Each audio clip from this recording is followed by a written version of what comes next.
Y nuestro invitado de hoy, que es Ismael Carvajal, que es el arquitecto de la ciudad de La Paz, de Bolivia, está visitando Buenos Aires, y así que aprovechamos, le invité a la facultad. Su presentación justamente se llama Territorio y Arquitectura. Él, él no, posiblemente cuando vaya enseñando sus obras, posiblemente el territorio por una cuestión geográfica y urbana de la ciudad de La Paz, está como tan unida, ¿no? Es casi intrínseco.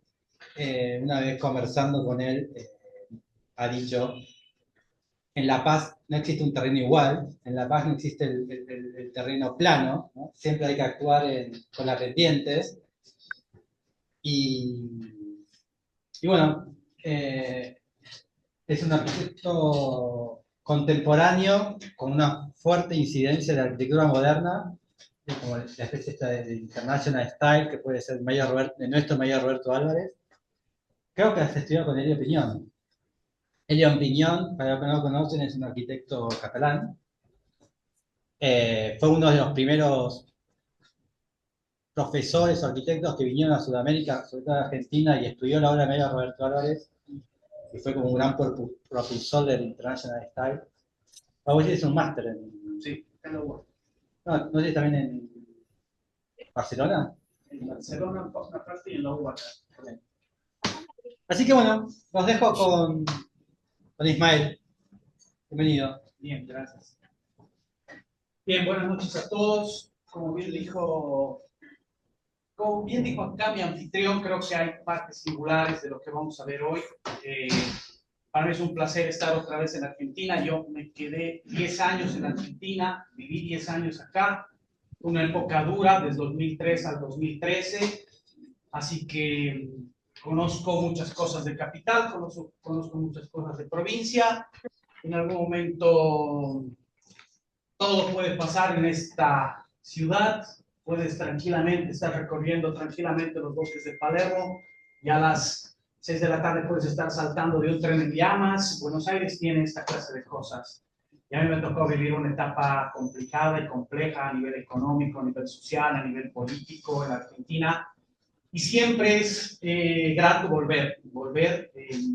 Yo me quedé haciendo el máster en la UBA con Solsona, con Salama, y a partir de eso, bueno, el salto a Europa y después anclar en La Paz. Así que la charla de hoy no solamente habla de territorio y de geografía, mucho mejor dicho, cuando vengo de La Paz, una ciudad altísima, 3.600 metros al nivel del mar, llegas a 4.100, que es la ciudad del Alto, pega fuerte, la pelota no dobla, eso es cierto, eso es muy cierto, y hay gente que llega y se descompone, y hay gente que baja y puede jugar 90 minutos a gran nivel, ¿no? Y si no, pregúntenle a Di María. Creo que quiero arrancar con la ciudad, las aulas, el estudio y la obra, que son 4 cosas que en simultáneo hacemos, y quiero mostrarles ese paralelismo entre de dónde vengo y cómo operamos donde vengo cuando estamos hablando sobre todo del territorio y geografía. Pasada, por favor. Bien, me gusta siempre arrancar las charlas que doy con esta frase que me parece interesante, que es de Juan Herreros, que dice que la arquitectura es el filtro entre el hombre y el mundo. Y me parece potente porque no solamente se agarra de la arquitectura, sino que se agarra de las relaciones. Y cuando estás hablando de relaciones, estás hablando de esos filtros que nos toca a nosotros proyectar y diseñar. Por eso me parece potente la frase, y si lo ponemos en clave de proposición para lo que hacemos y a lo que debemos, ese filtro entre el hombre y el mundo es un montón de cosas, geografía, eso además un montón de escalas a las que nosotros deberíamos intervenir. Pasala, por favor. Entonces, capítulo 1, la ciudad. Y la ciudad, ¿vale? La ciudad tiene mucha representatividad. A mí me gusta escribir sobre mi ciudad, me gusta escribirle temas a mi ciudad. Y en ese sentido, fíjense, estas 4 líneas un poco describen lo que es La Paz, de donde vengo. La Paz, los cerros abrazan el cielo, donde se posa la piel y el viento, el altiplano guarda secretos en su aliento, es una ciudad que florece en lo alto entre el sueño y el desvelo. Claro, y si vemos, pasala por favor, esto es La Paz, es una ciudad topográfica y geográficamente construida. Fíjense que llegas a 4100, bajas a 3600, es una hollada muy grande de más de 14 kilómetros de extensión en la parte alta, bordeada y flanqueada por toda la cordillera real, el Huayna Potosí, el Illimani. Estamos hablando de picos de 6.800 y 6.400 metros. Pasada, por favor. No, su geografía desafiante, tallada por el tiempo, se adapta y se reinterpreta a cada paso. Desde luego que sí, La Paz es esto. Pasada, por favor. Seguí. Esto es La Paz, fíjense. No, la parte baja, cuando decimos baja, es 300, 400 metros de altitud menos, ¿no? Parece chula la imagen. No, sí. Yo me apoyo para esta primera parte de dos grandes fotógrafos de la ciudad. Uno es Michael Damm y el otro es Santos Miranda. Estas son fotografías de ellos. Son fotógrafos que se dedican a mostrar cuáles son las características geográficas y territoriales de mi ciudad. Fíjense, pasada por favor. El entorno montañoso que parece desafiar los límites de lo posible. Desde luego, La Paz es eso, 3.600 arriba y casi 3.100 o 2.900 aquí abajo. Seguila, por favor. Fíjense, de noche, nuestro cerro, nuestra montaña emblema es el Illimani, nuestro faro, nuestro punto de referencia. Eso es importante porque el Illimani en el este te marca dónde estás en la ciudad. Es nuestra brújula, es nuestro, qué sé yo, nuestro obelisco, es nuestra corriente, no sé, marca el dónde estás en la ciudad. ¿No? Aquí, claro, la condicionante es completamente diferente. Aquí tienes otros puntos geográficos, tienes muy poca variedad topográfica, etcétera. Pero La Paz es así. Pasada, por favor. Fíjense, lo construido en La Paz es un reflejo de esta geografía construida, definitivamente. Pasada. Fíjense La Paz desde arriba, ¿no? Pasada, por favor, para que leamos. El diálogo con el territorio abrupto es, desde luego, un tejido que se entrelaza con el relieve. Aquí lo que tú ves es topografía construida, es paisaje construido, es geografía, pero al límite. Seguí, por favor. Fíjense, pero también tenemos esto, ¿no? Y tenemos esto a 20 kilómetros, ¿no? Pasada, por favor, para que leamos. Es una relación constante entre lo construido y lo natural, definitivamente. Seguí, por favor. Fíjense, el ritmo de La Paz es un pulso que se siente en cada rincón. Así uno llega por tierra a La Paz, a 4100. Y fíjense que lo único que ves es la cordillera y todo lo demás es esa oleada que aparece mientras tú llegas y mientras tú caes a La Paz. ¿Sí, por favor? Fíjense el panorama de una ladera, la ladera más copada, ¿no? De la ciudad de La Paz, donde prácticamente el cerro está forrado de ladrillo, ¿no? Si nosotros viéramos la imagen en color, ves una ciudad absolutamente construida en ladrillo, que no es casual, que eso viene de un tema gubernamental, que no es casual que lo dejes con ladrillo, porque el momento en que tú revocas la casa, el municipio te cobra más impuesto, entonces es una cosa fuerte desde la contradicción política. Pasada, por favor. En La Paz cada espacio se conquista, esa es la premisa, ¿no? Porque, muy bien, Adrián decía, esto, no hay un terreno plano, no hay una lógica, esto es espontáneo total. La gente sube hasta donde puede, fíjense, se valora y se vive intensamente. Pasada, por favor. Fíjense de cerca. Es terriblemente territorial, geográfico, esto es topografía. Fíjense, pendientes que superan los 45 grados, ¿no? Y la gente que sube a pie de repente desde aquí hasta aquí en 2 horas. Hay que subir 700 metros de escalinata. En La Paz es intenso. Seguir, por favor. Fíjense, el límite entre la ciudad del Alto, que es una tabula rasa, y la hollada que empieza a aparecer. No contentos con el caos que tenemos, nos han puesto encima teleféricos como para todavía terminar de armar el caos completo en la ciudad. Eso es bien complicado, jodido, dirían ustedes, ¿no? Pasalo, por favor. La arquitectura no solamente se ocupa del espacio, sino que transforma, lo interviene, lo revive. No somos la capital de Bolivia, pero todos entienden a La Paz como la capital. La capital en los libros es Sucre, pero por ser sede de gobierno y estar los 3 poderes concertados en La Paz, nosotros hacemos de capital.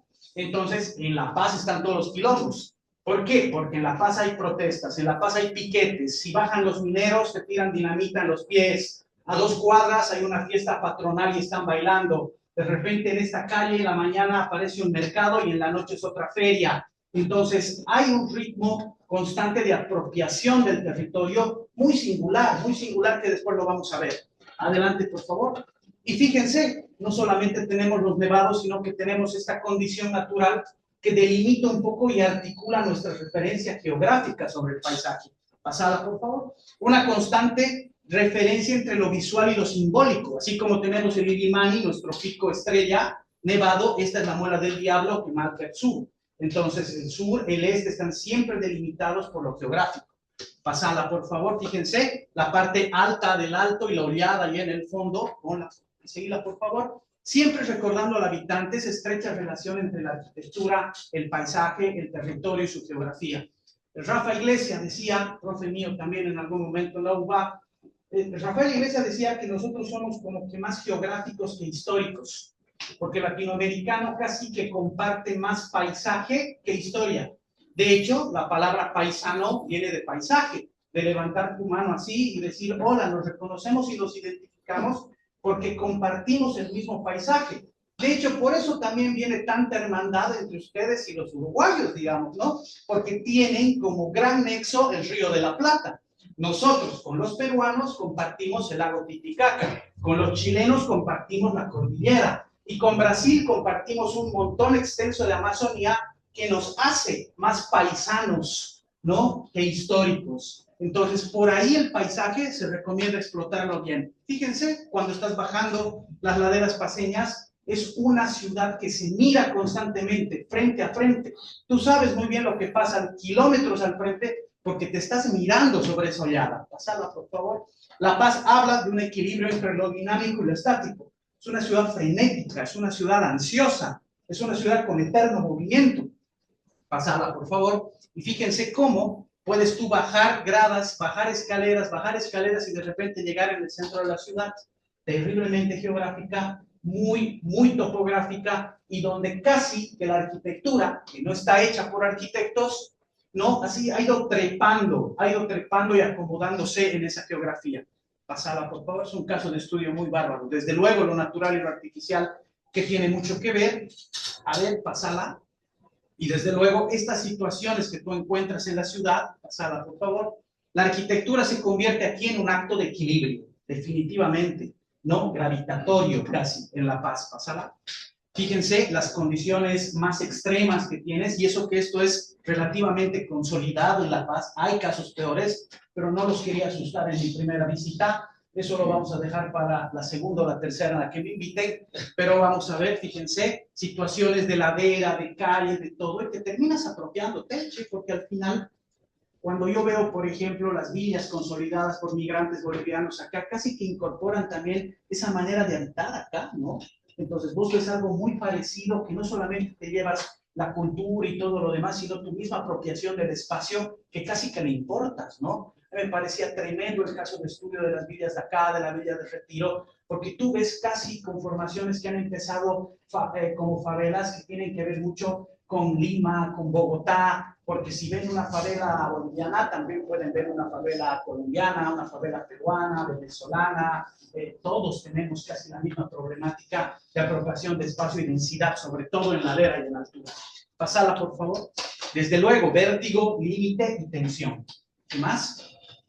Vértigo, límite y tensión. Estamos hablando del centro de la ciudad y ves cómo toda la ladera va vestida de ladrillo y te acompaña todos los días, ¿no? Fíjense, una feria itinerante en la ciudad de La Paz, en una plaza donde en la mañana no pasaba nada y en la tarde aparece esto.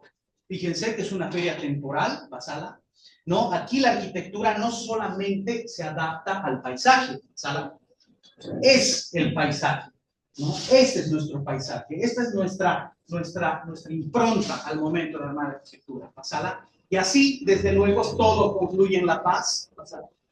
Todo La Paz se mira uno con otro, no importa la altura donde estés, pasada. Las situaciones de calle, de bajada y de subida. A mí me encanta venir a Buenos Aires porque no sufres caminando, porque lo más alto que puedes caminar son las barrancas, la barranca del Belgrano, puede ser, pero fuera de eso no hay ninguna subida, ninguna nada, ¿no? A mí me encanta ver a la gente cómo disfruta trotar. En La Paz se te puede salir el corazón en 2 cuadras, ¿no? Porque estás subiendo sin darte cuenta casi 70 metros de altura por cuadra. Entonces imagínense lo extremo que puede llegar a ser, ¿pasaron? Y desde luego esta imagen de La Paz que te muestra ese carácter territorial con algunas zonas densas, menos densas, que involucran mucho el carácter geográfico que tiene no solamente esta ciudad, porque te vas a Lima y tiene algo parecido, te vas a Caracas lo mismo. Aquí hay que sumar el componente de la altura, que es importante, pero también es una de las capitales latinoamericanas más densas que hay, y desde luego ahí el conflicto. ¿Pasala? Y fíjense, claro, situaciones que ya están a un nivel de 3.600, donde puedes denotar nuestras características, pasar por favor, ¿no? Y por ser sede de gobierno, pues desde luego todos los conflictos políticos se aglutinan en La Paz, tienen presencia en La Paz, y desde luego que la toma de calles, piquetes están siempre a flor del día. ¿Está? Y desde luego que tienes esta contradicción, pasala, dice, aquí enseñamos y aquí producimos arquitectura. Creo que el que no asimila la problemática, la limitante que tienes vos en tu carácter latinoamericano, en tu carácter de región, y el que no asimila todas esas cosas, creo que tiene y deja una brecha abierta para operar sobre arquitectura. Entonces, quiero cerrar acá y no encuentro una mejor manera de mostrar, vámonos al video, que con un corto que hice hace mucho tiempo, que es donde muestro qué pasa en La Paz en un día a día. ¿Ok? Nosotros tenemos un plato típico. Ponle pausa, por favor. Tenemos un plato típico que se llama chairo. Y el chairo es una mezcolanza terrible de cosas como La Paz. Tiene 4 tipos de papas, 3 tipos de carnes, tiene un montón de mezcolanza y te cae pesado. Desde luego no es aconsejable comer ni bien llegues eso. Pero es un poquito el resumen de la ciudad, esa mezcolanza de situaciones que tienen que ver con paisaje, con geografía y con todo lo que tenemos. Con ustedes, Chairo, todos los días una nueva historia. Veremos. Es un corto anti-Pixar, ¿eh? No busqué ser tecnológico acá. Definitivamente, oye tus marchas, tus piquetes, sería acá. Todos los días, cualquier hora. Si son mineros, peor. Estos son mineros.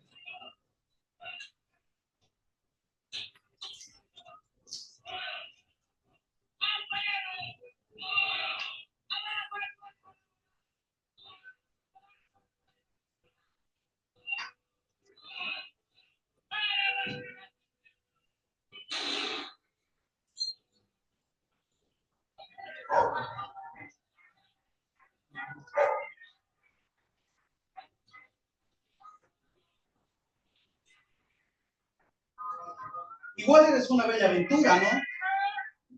Porque en algún momento del día se junta todo.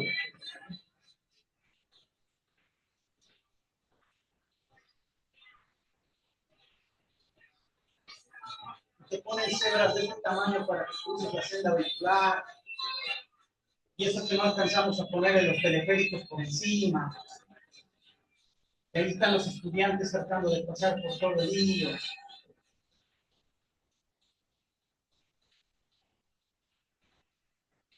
Y así como todo pasa, también todo esto pasa. Y cuando se termina el día, la paz vuelve a ser paz. ¿No? Por fin, vuelve a ser paz, vuelve a ser tranquilidad. Por eso, te amo, te odio. Te amo, te odio. Así es el amor, así es la paz. Bien, cerralo, por favor, y volvamos a la presentación. A ver, me divierto haciendo esto porque, bueno, aparte que convoco a 3 o 4 amigos para que me ayuden a dar las bombillitas, creo que la mejor manera de entender la ciudad es amarla y odiarla al mismo tiempo. Creo que si no llegas a amar y odiar el contexto en el que trabajas, con toda la problemática que tengas, con todas las restricciones que tengas, ustedes van a salir a trabajar en un contexto no muy diferente al nuestro. Van a trabajar en un contexto lleno de restricciones, donde la plata no sobra, donde el cliente es, en términos argentinos, un hincha pelota generalmente, donde la tecnología siempre llega tarde, donde la mano de obra no es calificada, ni mucho menos. Entonces, tienes que querer y odiar todo eso. Creo que tienes que estar más cerca del odio como para entender dónde vas a trabajar. ¿no? Es muy raro y es un lunar. A mí me encantaría que les pase a más de ustedes que cuando se reciban, en la vereda del frente esté un jeque árabe con un cheque en blanco que te diga, Tomás, no hasta el cielo. Me encantaría, vendría aquí a festejar contigo, pero eso es muy poco probable. Muy poco, lo más probable es que tengas que trabajar en un contexto cargado de restricciones y esas restricciones te obliguen a repensar lo que tenías pensado en la cabeza de la disciplina. Eso es siempre, siempre un argumento constante, mucho más en escuelas de arquitectura latinoamericanas. Sigamos en la charla porque a partir de esto es donde yo les voy a mostrar qué hacemos en la oficina y cómo combinamos el aula, la ciudad, el estudio y la obra. No voy a hacer una charla convencional donde les muestro un proyecto específico de principio a fin, sino lo que voy a ir mostrando es cuál es a partir de la ciudad donde trabajo y donde me toca trabajar. ¿Qué les voy a compartir acá? Les voy a compartir esta relación entre las aulas, el estudio y la obra. Complejo. En una ciudad donde una marcha o una protesta de arquitectos es tan representativa como una marcha de jardineros, a nadie le interesa. Y sin embargo, nosotros tratamos de producir arquitectura, tratamos de enseñar arquitectura y más o menos va por ahí. Seguid, por favor. Fíjense, trabajos de alumnos nuestros del taller. Yo enseño en una facultad pública y gratuita. Tengo más de 280 alumnos a mi cargo, desde primero hasta cuarto año. Somos un equipo de 5 docentes que tratamos de desarrollar y llevar lo que hacemos en la oficina al aula. Fíjense, trabajos de alumnos que tienen que ver con el tema de reconstrucción. Bien lo dijo Adrián, pasado por favor. Bien lo dijo Adrián, yo tuve una formación bastante, digamos, nutritiva con Helio Piñón, y que nutre no solamente lo que hacemos, sino cómo encaramos la disciplina. Pásenlo, por favor. Fíjense que esta me llena de alegría porque esta es una columna que hicimos para una obra. No teníamos plata para hacer la columna original con 4 aceros, entonces la hacemos con 2 y nos sentimos rockstars, ¿no? Y esta es una, desde luego que viene de la columna cruciforme de Mies, tratamos de incorporarla en una casa. Nuestro herrero nos dice, mira, te puedo hacer lo que quieres, pero déjame que pruebe esto. Y cuando soldó las 2, listo, ya está con eso. Y nos sobraban otras 2 para hacer otra columna más. Cuando le sacamos una foto, Jorge Gambini de Uruguay ve la foto y me dice, ¿te puedo robar la columna? Claro, y la columna se vuelve el afiche de su programa de posgrado de la Universidad de la República, que se llamaba Superproyectos. Y cuando me manda la foto así, yo desde luego me sentía Luis Miguel, ¿no? Dije, toqué el cielo con las manos, perfecto. Es la mejor manera de mostrar cómo desde el aula y desde la obra las dos cosas confluyen y se vuelven una sola. Pasar. Fíjense que estos son paneles de trabajos de alumnos míos, que tienen que ver con este entender de la arquitectura desde no solamente la representación de la construcción, sino de entender cuáles son esos atributos y principios que cargan un poco nuestra manera de entender la arquitectura. ¿Sala? Fíjense que nosotros pedimos exactamente lo que hacemos, ¿no? O sea, tratamos siempre y en lo posible de predicar con el ejemplo, de que lo que estamos haciendo en la obra, los chicos van generalmente a obra con nosotros, les mostramos realmente dónde estaba ese dibujo, dónde estaba ese detalle, y eso después lo discutimos en aula. Fíjense que son trabajos que vienen de la academia a la obra y de la obra a la academia. Pasala, por favor. Otro gran amigo mío, el Javier Agustín Rojas, fotógrafo de arquitectura, creo que editaba la Plots, ¿no? Llega a La Paz y en una de esas charlas con una buena cerveza me dice, la arquitectura es una disciplina de referencias compartidas, encontradas y construidas. ¡Fua! La mejor cerveza que me tomó en la vida. ¿Por qué? Porque estaba resumiendo lo que en realidad uno busca de la arquitectura. Nadie entiende la arquitectura desde el ojo en blanco o desde la creatividad pura. A vos te venden una cosa antes de entrar a la facultad. O tú crees que la arquitectura es creatividad e innovación. Y si tienes una de esas dos, puedes ser arquitecto. Y cuando entras a la facultad te das cuenta que esas cosas te quedan flojas, ¿no? Y que hay mucho más que solamente ser creativo. Hay mucho más que buscar siempre la innovación desde lo vacío, sino que la facultad te abre los ojos desde el punto en que te dice, claro, hay referencias, hay una arquitectura hecha antes, hay una inteligencia construida que está al servicio de nosotros. Al final, estudiar arquitectura es un viaje en el que la hoja de ruta te la haces tú con las escalas que quieras, con el tiempo que quieras y con el recorrido que quieras. Ahí depende de cada uno. No hay una facultad que gradúa arquitectos estrellas, estarían peregrinando todos en uno o dos. Pero sin embargo, la formación del arquitecto tiene que ver mucho con el camino de la otra vereda, el camino que ustedes se trazan en esta hoja de ruta. Te diremos, por favor, fíjense, nuestro trabajo, la evaluación constante de principios que estamos tratando de afinar, estamos tratando siempre de resolver en cada obra, en cada encargo que hacemos y que lo llevamos al aula. Yo les voy a mostrar en esta presentación 10 tips y no quiero soltar y no quiero sonar a esos TikToks berretas que te dicen 5 consejos para estudiar arquitectura, ¿no? El quinto te sorprenderá, ¿no? Y el quinto es el más boludo de todos los consejos, ¿no? Pero que vos consumes y que vos estás así atentos y capaz te comes un videíto de mierda de 2 minutos donde el último consejo, según el gran chico que te está educando en arquitectura, es, no, tienes que estudiar, ¿no? Y vos dices, 2 minutos para que el último sea eso, pero te engancharon y te vendieron eso. Entonces, sin sonar a tiktokero, yo les voy a mostrar 10 tips, el último lo sorprenderá, no, 10, no consejos, pero 10 pasos en los que nosotros nos sentimos cómodos y tratamos de pulir lo que hacemos constantemente, y que tienen que ver mucho con la academia y con la práctica. Tip número 1, el carácter. El carácter que tiene que ver con el encuentro entre la forma y la tecnología. Para nosotros es importante.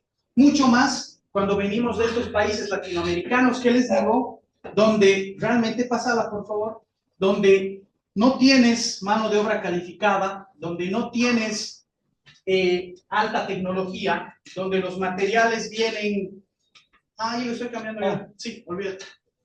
Donde tiene que ver mucho, solamente alineame la hoja, porfa, para que no se vea mordida abajo, o ponme ya la presentación en pantalla completa y listo, me encargo.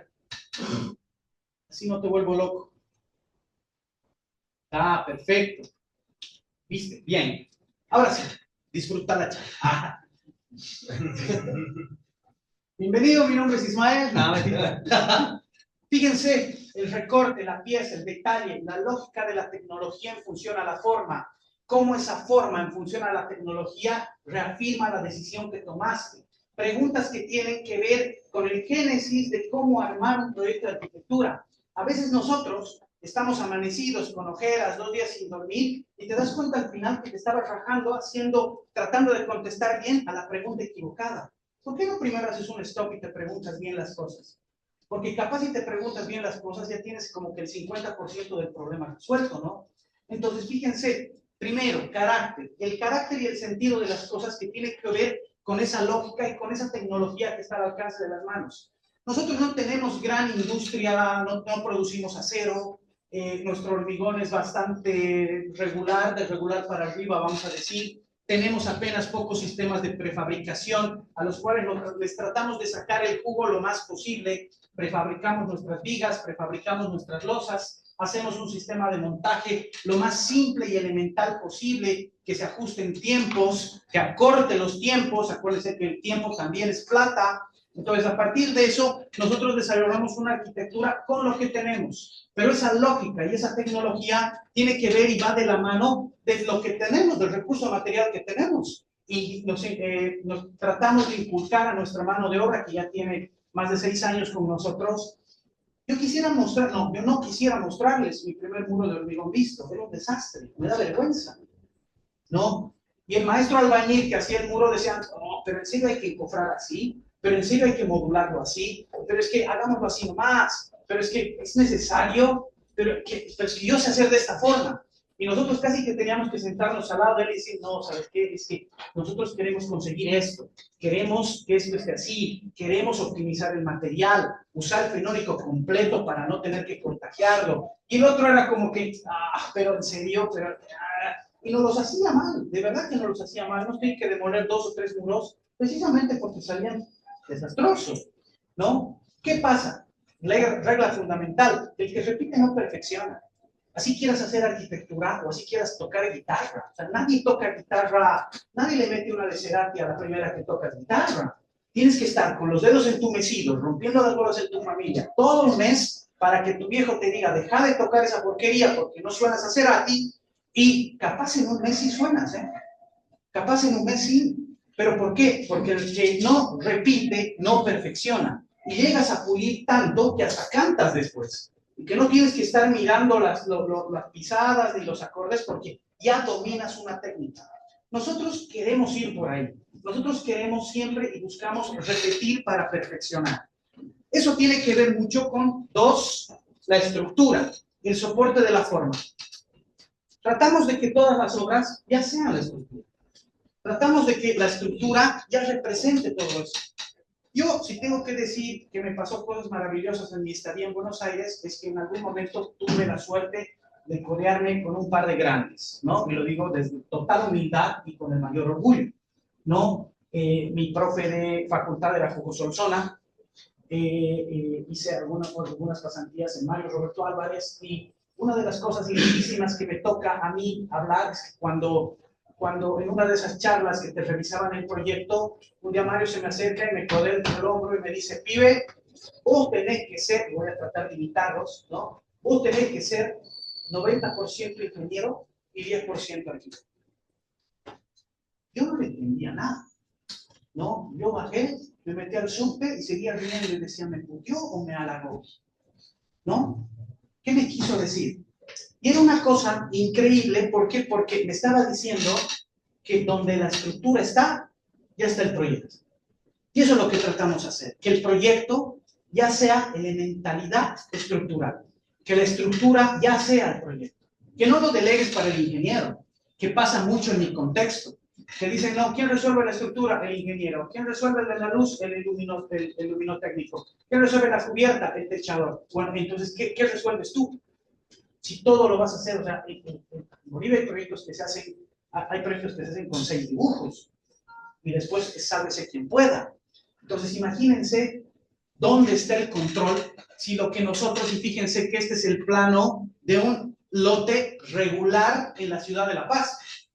O sea, si te toca un lote así, sentite feliz, ¿no? Me dicen, uy, qué suerte que tuviste, me dice, y esto es un lote terriblemente irregular, ¿no? Donde si no tienes el criterio de estructura claro y definido que ordene y que paute el proyecto desde esa decisión que tiene que ver con módulo, que tiene que ver con conocimiento de la tecnología, con esa decisión que acote el proyecto, pues ahí estás en problema, ¿no? Y fíjense que en este proyecto, que es justamente ese que están viendo en la esquina, tiene que ver mucho el criterio y el orden desde la estructura, y planteas que al final la estructura es el proyecto.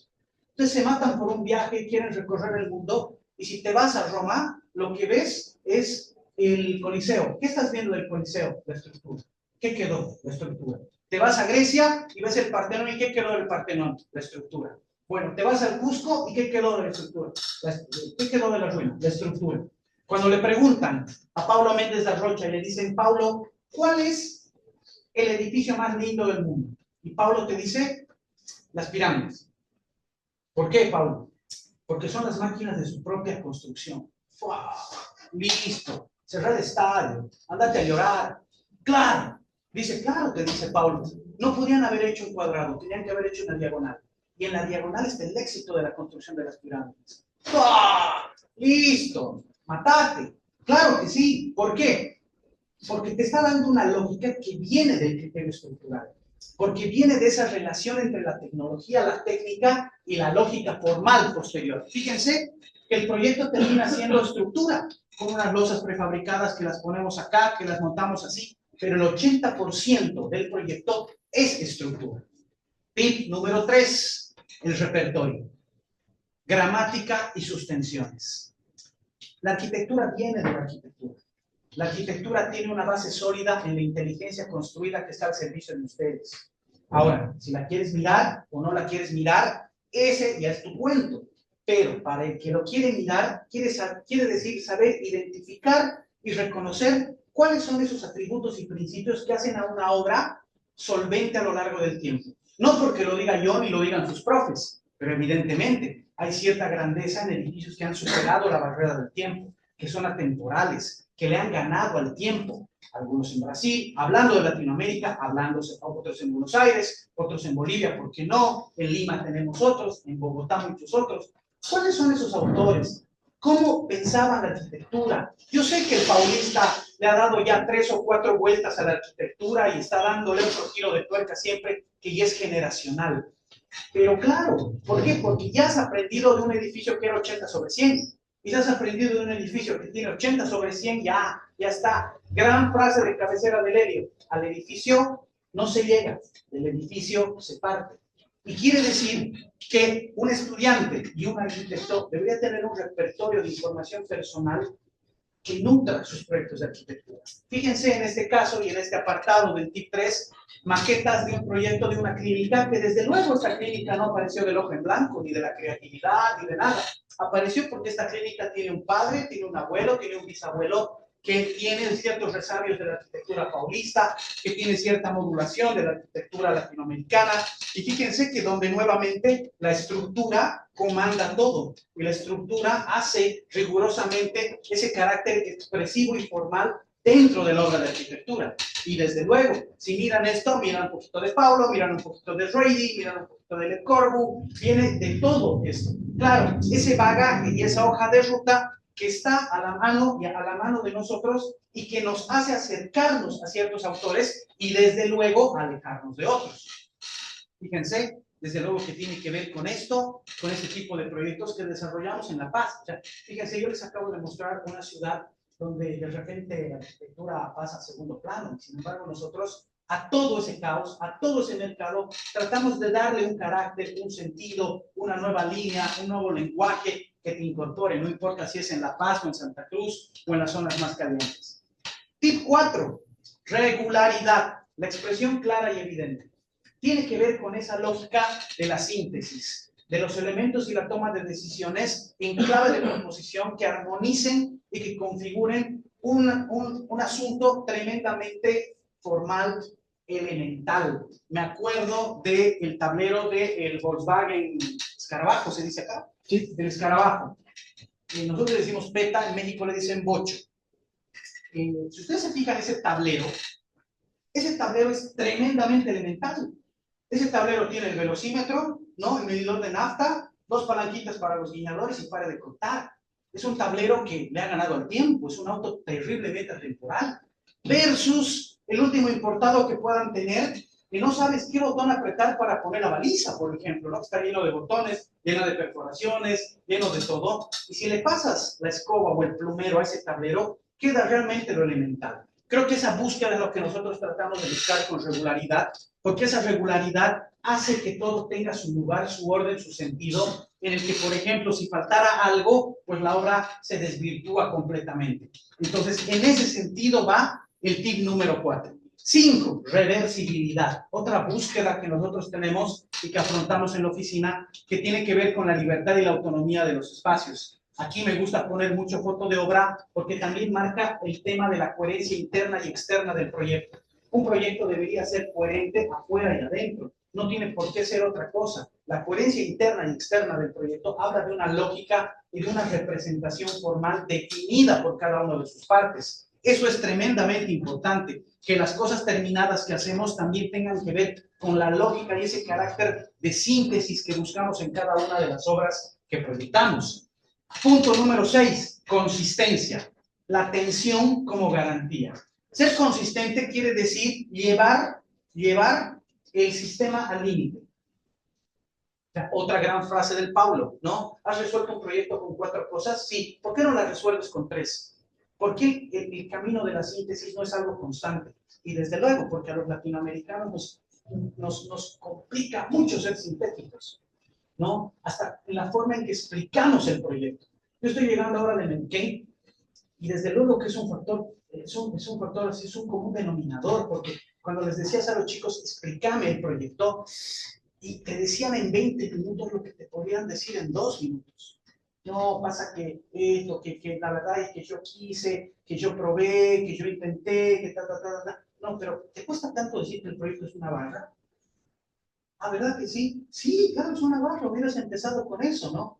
latinoamericano le cuesta muchísimo la síntesis, le cuesta mucho pasar de escoba al proyecto, al plano y definir elementalidad, rigurosidad, precisión y desde luego economía de medios y recursos. Si hay algo que pretendemos en la oficina es tratar de hacer arquitectura desde esa economía de medios y recursos, de buscar tres cosas y sacarle la vuelta para ver si son dos y tratar de buscar lo elemental que tiene que ver con el presupuesto, que tiene que ver con la simpleza, con esa línea delgada entre hacerlo elemental, como el tablero de ese Volkswagen, donde la estructura sea parte elemental y defina la configuración formal del proyecto, donde no haya alegoría y todo tenga un sentido entre la parte y el todo y las partes, porque lo que les estoy mostrando son proyectos que están hechos en contextos a veces terriblemente hostiles. Esta es la zona de habitaciones para una cervecería que está a 4.300 metros al nivel del mar. Entonces, que tenía,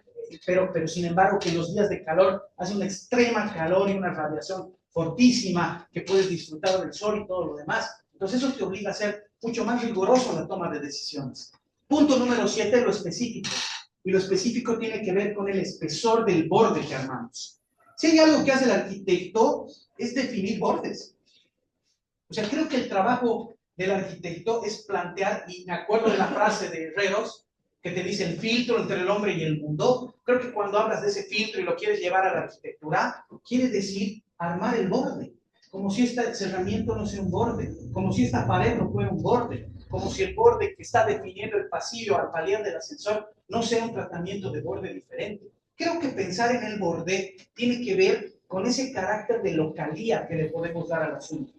Y no tiene que ver con pintar de rojo y blanco porque es Núñez, o pintar de amarillo y azul porque es La Boca, sino que tiene que ver con identificar esa lectura del lugar, esa lectura de apropiación del territorio y de geografía para que el edificio tenga un lenguaje que complemente al lugar donde está.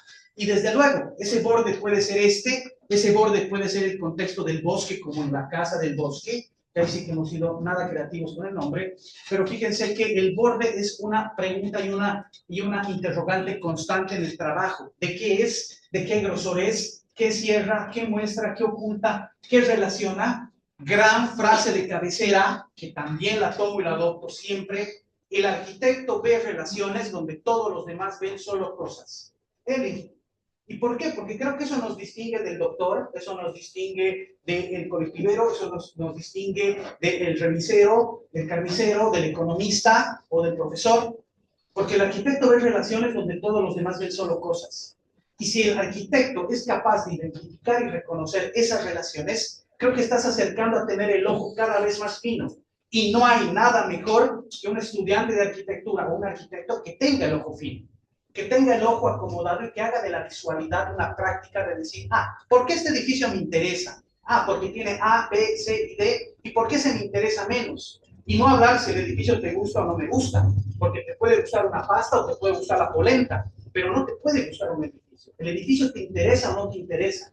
Y te interesa a partir de que identificas y reconoces ciertas cosas que tienes claridad de ver. Ahora, vamos por ese camino. Estamos siendo capaces de identificar y de reconocer esos atributos. Hay que hacerse la pregunta a cada uno. Y fíjense que el borde tiene que ver con traspasar, con mostrar, con ocultar. Generalmente va de la mano de, punto número 8, la expresión, el contenido de la forma. Desde luego que la expresión tiene que ver con esa rigurosidad que buscamos de elementalidad, simpleza, rigurosidad, todo parte del módulo, ese módulo que es consciente y es articulador de todo el trabajo que hacemos, ese módulo que tiene el carácter, que tiene el sentido y que da esta conformidad formal que viene de la mano de la economía de medios y recursos y que tiene que ver también con la materialidad y con el sistema de producción que implementamos, donde todo está modulado, donde todo pretende tener un orden, donde aunque el señor, en este caso, no pueda terminar el edificio, la estructura esté pautada como para que a futuro lo pueda hacer y lo termine armando hasta donde llegó, pero no por eso se va a ver mal, ni va a tener una solución que parte de la síntesis. Este es un problema terriblemente cotidiano en la ciudad de La Paz, donde te dice, hazme una estructura para 4, pero yo voy haciendo los depas o voy haciendo los PHs a como llegue, de donde llegue, y a partir de eso tú tienes que pensar el edificio siempre en fases, siempre en etapas, pero no por eso vas a digamos, desarticular el proyecto desde donde lo conocemos. Otro proyecto de una capilla en un cementerio jardín en Cochabamba, del departamento que está en el centro de La Paz, que tiene que ver con eso, economía de medios y recursos, la lógica de las relaciones entre dónde está el edificio y dónde lo pones, ese carácter territorial y de código abierto que abre las obras a lo que estamos haciendo, y que tiene que ver con esto. Y aquí quiero poner un asterisco porque la temporalidad no es algo que logre, pero es algo que quisiera lograr. O sea, el edificio bueno es ese que le gana al tiempo, ¿no? Por eso la Villa Savoie es la Villa Savoie, por eso el pabellón es el pabellón, por eso la iglesia gótica es la iglesia gótica, por eso a partir de las etapas y de los principios, por eso el árbol es el árbol de Mario Roberto, ¿no? Aquí abajo, en el bajo, el microcentro, ¿no? O Clorindo. Hay edificios que le han ganado el tiempo. Hay edificios que ese carácter de temporalidad lo llevan a flor de piel. Ahora, llegar a eso es de un laburo, pero consistente, fuerte, denso. Ver cómo vuela la solución en el MUVE de Pablo Méndez de Rocha es una cosa terrible. Cuando charlábamos con Elio en ese sentido, me dice, bueno, es que, como yo lo remedio que ni se entere, pero me dice, pero es que, bueno, que Pablo mata moscas a cañonazos, porque fíjate, ese detalle, ese gesto de 37 metros que vuela sobre el territorio, me dice, pues mata moscas con cañonazos. Le digo, sí, claro, es grosero. Ah, pero qué cañonazo. Dice, no, claro, qué delicadeza en poner una cosa así, atemporal, que ha superado al tiempo. Esto, desde luego, lo tratamos de hacer, lo estamos tratando de comprobar, pero lo estamos tratando de afinar en cada cosa que hacemos, en cada programa que tenemos. Buscar esta aspiración de que la fecha de caducidad del proyecto sea lo más alta posible. De hecho, y volviendo al tema de los viajes y de lo que vemos en otros países que son las ruinas, que es la estructura, al ver estructura de las cosas, al ver que solamente queda la estructura, creo que una pregunta valedera es, che, ¿cómo voy a plantear mi estructura para que tenga esta fecha de caducidad? ¿No? Así, para que llegue a ser el Coliseo, para que llegue a ser un Partenón, para que llegue a ganarle al tiempo, a superar su periodo de tiempo y espacio. Creo que los maestros han hecho eso. Creo que si hay algo bueno que han hecho los maestros ha sido saber entender y leer el periodo de tiempo que venía y proyectarlo a futuro. Y creo que en las ciudades latinoamericanas esta fecha de caducidad de los edificios cada vez es más corta. Cada vez edificios que caducan antes de que los termines. Cada vez la fecha de caducidad es una cosa improbable. Es una cosa que no está considerada dentro de la arquitectura que haces. Emprendimientos inmobiliarios o desarrolladores que hacen edificios que se ven bien, que terminan 2 años después caducando. Yo acabo de ver en Neuquén unos bloques habitacionales en una ciudad con el nombre más alucinante que me parece, son 5 Saltos se llama, espectacular, y una solución de unos bloques para una ciudad que nunca fue. Y hoy ves una intervención que la ciudad sufre, una intervención caduca, una cosa que realmente afecta a la trama urbana y una solución. ¿Por qué? Porque a veces, cuando cargamos y no sabemos poner en clave de proposición lo que hacemos, a veces corremos un peligro muy fuerte para nuestras ciudades. Que cuando la arquitectura no solamente tiene que resolver 2 o 3 preguntas puntuales para su concepción, sino que además de no resolverlas, crea otras que antes no había, ahí es un fracaso total. Entonces, esta clase de aspiración es tratar de que esta fecha de caducidad y este lenguaje con el que tratamos de hacer las cosas tenga necesariamente la fecha de caducidad más alta. Y desde luego, para cerrar, que nuestro trabajo tiene que ver mucho con estos arquetipos y con esta inteligencia construida que está a la mano de nosotros y que nos hace generar no solamente propuestas, sino que nos hace entender a la arquitectura desde esa utilización de esa guía, de ese repertorio de información personal para que nosotros podamos entender las cosas. La ciudad, las aulas, el estudio y la obra. Todo tiene que ver con todo. Todo no es un orden lineal. Todo está metido en la misma bolsa y todo en algún momento se revuelve y salen respuestas de esas ciudades. El trabajo que hacemos hace énfasis mucho en la visualidad como un campo de identificación de la forma. Nosotros creemos en la arquitectura siempre desde ese ámbito y hacemos de la visualidad algo tremendamente importante para lo que hacemos. A la escala que podemos, en el tamaño que podemos, en las condiciones en las que hacemos, nosotros afianzamos siempre este principio, nos interesa indagar sobre estos problemas que tienen que ver con la construcción, con la técnica y con el territorio, con la geografía, y siempre hacemos énfasis en que la arquitectura fue y será siempre la representación de la construcción. Así ha sido, estos somos, este soy, y muchas gracias por